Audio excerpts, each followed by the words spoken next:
Good afternoon, everyone. I'm Jim Hoadley. I'm the Associate Director of the Center for International Business Education and Research at Georgia Tech. I am a board member of JapanFest, and I am the co-chair of the Programs Committee for the Japan American Society of Georgia. Very glad to have you with us. So, the question that we're trying to answer today is, how does a foreign business become successful in Japan? Japan is one of the world's wealthiest countries. The Japanese have significant free cash, and their population of 127 million is 40% of the U.S. population, squeezed into an area smaller than the state of California.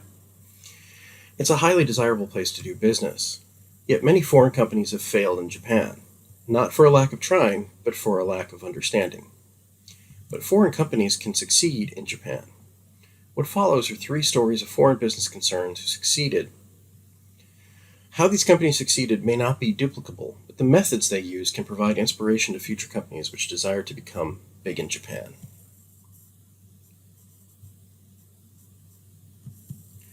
Japan is not a Christian country. Even today, the percentage of the population that identifies as Christian is less than 2%. As a result, there are no old Christmas traditions in Japan. This is not to say that there are no Christmas traditions in Japan at all, though. The holiday has gained in popularity, if not in a religious way, then in a secular one. Among the most cherished Christmas traditions is one from an entrepreneur, and it's based on a lie.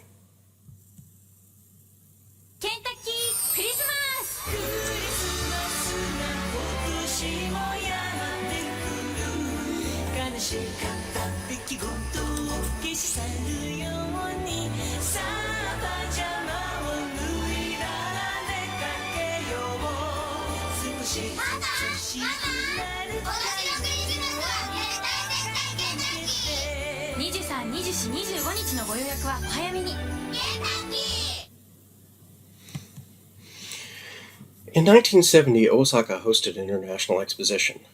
There were 77 nations represented, and since it was the Cold War, the US and the Soviet Union were dueling to see who could put on the most impressive show.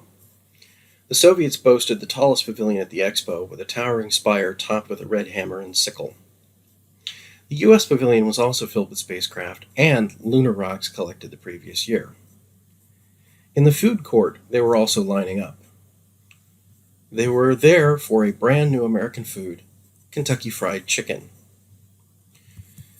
The lines created enthusiasm about the potential market, but when the first store opened in Osaka, things didn't go quite so well.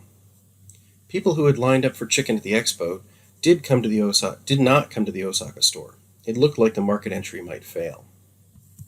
But Takeshi Okawara, the manager of the Osaka franchise, was resourceful, and he wasn't above a little bit of lying. He had been raised a Catholic, and so he was connected to the local Catholic school. The nuns invited him to provide a special Christmas feast for the students, and Okawara went all out. He got a Santa outfit, and he sang and danced for the children. He was a huge hit. And since he had studied at Harvard, he was kind of an expert on all things from the exotic land of America. People asked him, "Is this an authentic American Christmas tradition?" Sensing an opportunity, he lied. He told them, yes, everyone in America eats fried chicken for Christmas. He knew it was a lie, but since there was no Christmas tradition in Japan, he was hoping it would catch on. And it did. Another thing that helped? Santa is a white-haired white guy with a beard. You know who else is a white-haired white guy with a beard? Harlan Sanders, the founder of KFC. In Osaka, it is common to place commercial statues in front of stores as a way to attract attention and bring in customers. In Japan, most KFC stores have a life-size plastic statue of Harlan Sanders outside as a way to draw attention. Colonel Sanders serves as the store's mascot. And at Christmas time every year, every KFC in Japan puts a Santa costume on the statue of Colonel Sanders. Now, every year, 3.6 million Japanese families order Christmas dinner from KFC. A KFC Christmas bucket doesn't just have chicken. They often have an elegant chocolate cake, non-alcoholic champagne, and other delicacies. The buckets cost between $30 and $60 for a family of 4, and the revenue from Christmas buckets accounts for 1/3 of KFC's Japan's annual revenue. all because Takeshi Okawara told a white lie and helped create a new tradition in Japan.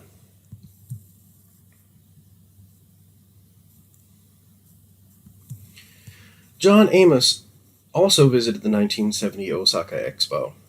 15 years earlier, he and his brothers had founded the company that would become Aflac in Columbus, Georgia. He was impressed by the natural tendency of Japanese people to wear face masks.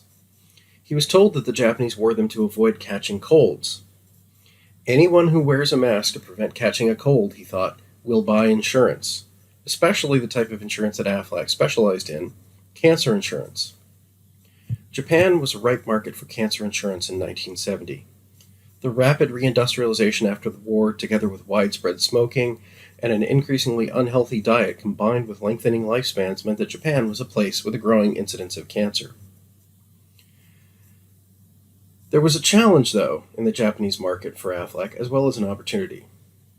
The opportunity was that since there were no companies in Japan providing supplemental cancer insurance, Aflac had the market to themselves.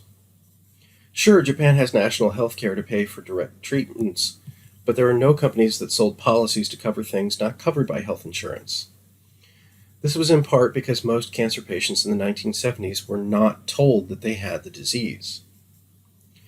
The Japanese traditionally don't want to take time off from work and will often work through ailments that would fell the most work-devoted American.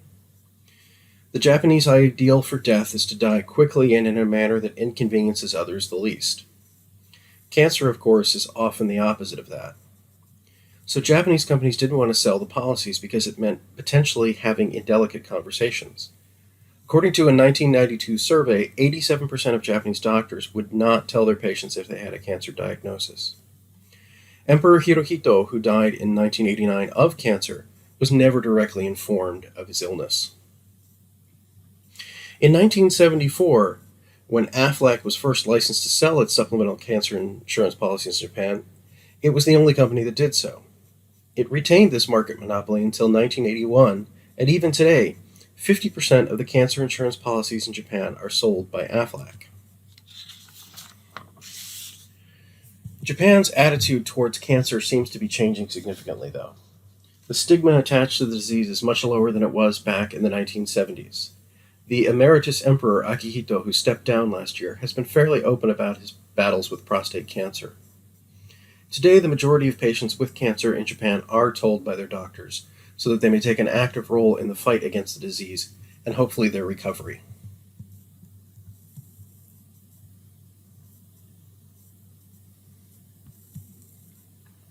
The Japanese eat a lot of fish. Peak consumption corresponded with the peak of the bubble economy in the late 1980s, but even today the Japanese eat more than twice the global average. The most famous fish-centric dish has to be sushi. A trip to the sushi restaurant, while only a once-a-month treat for the average Japanese, brings out a dizzying array of fish. Tuna, squid, eel, octopus, mackerel, fish eggs, urchin, sardine, just about anything that swims in the sea is made into sushi. Even fugu, the puffer fish that contains a lethal neurotoxin, is eaten by those with deep wallets and a hunger for danger. What is not traditionally eaten in Japan as sushi is one of the most common and prized fish in the sea, salmon. Prior to the 1990s, salmon was not held in high regard in Japan.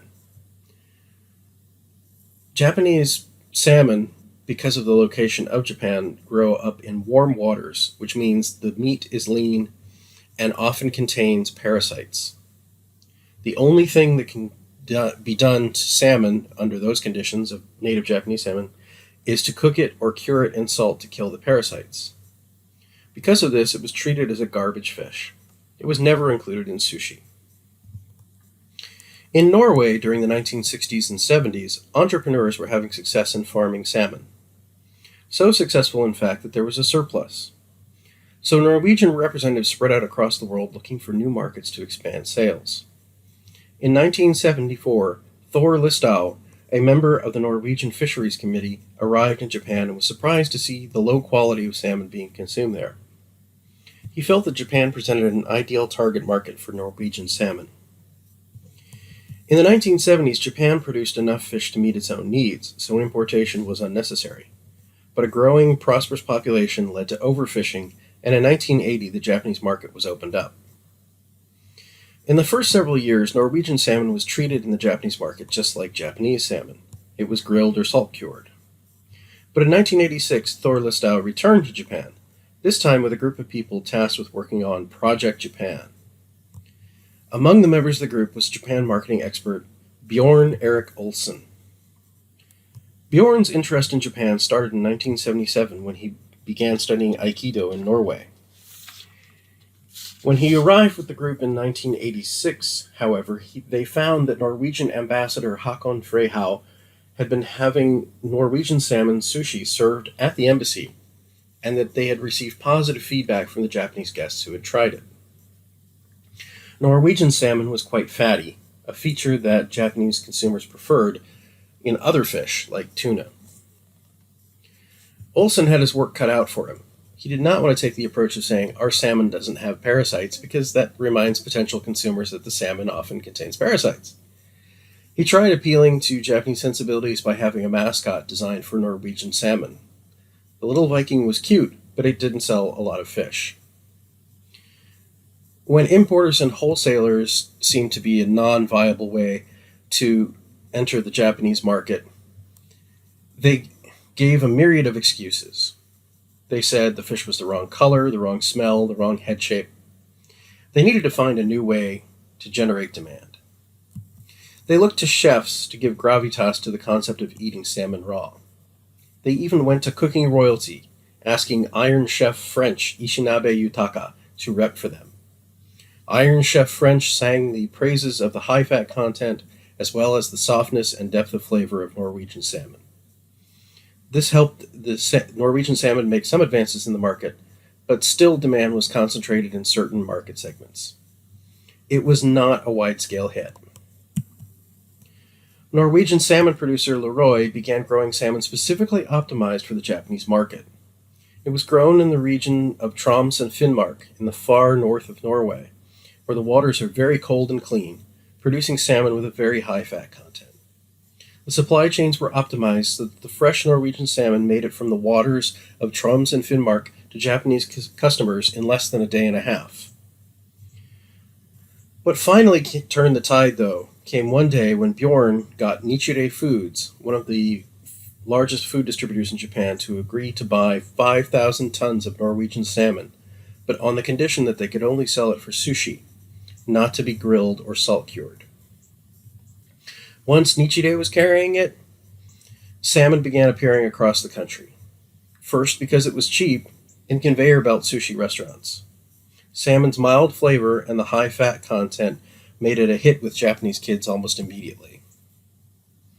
Adult restaurants took longer, but as more and more consumers came in and asked for it, many of the higher-end restaurants began serving it. It took more than a decade of concerted effort by a highly qualified team and a cost of almost $4 million, but the bet has paid off. Today, salmon is the most consumed type of sushi in Japan, and Norwegians were able to take that knowledge from the Japanese experience and apply it in similar initiatives in other Asian countries. Norway's salmon exports are more than 4 times greater than they were before Project Japan started. So what are the takeaways from these stories? First, it is always helpful to have someone on the inside. The state of Georgia has an official representative in Tokyo who is Japanese and will help Georgian companies that are trying to enter the Japanese market. Other states have representatives as well. There are additional resources, public and private, which can help you enter the Japanese market and find your inside person. Second, practice cultural arbitrage. Some cultures have tremendous untapped opportunities because the local culture makes a product or service unpalatable, even if there's no legal barriers to offering that. Finding these kinds of opportunities are ideal because you often can work in the market segment without competition. And finally, play the long game. Japan is well known and has a highly developed culture and economy. Every so often there are overnight successes in Japan, but those are by far the exception. The companies which succeed are overwhelmingly those who commit to the Japanese market, learn its complexities, and devote the necessary time and resources. If you follow these rules, the chances of success are high and the rewards are great. I hope that someday soon we'll be talking about your firm as the latest Big in Japan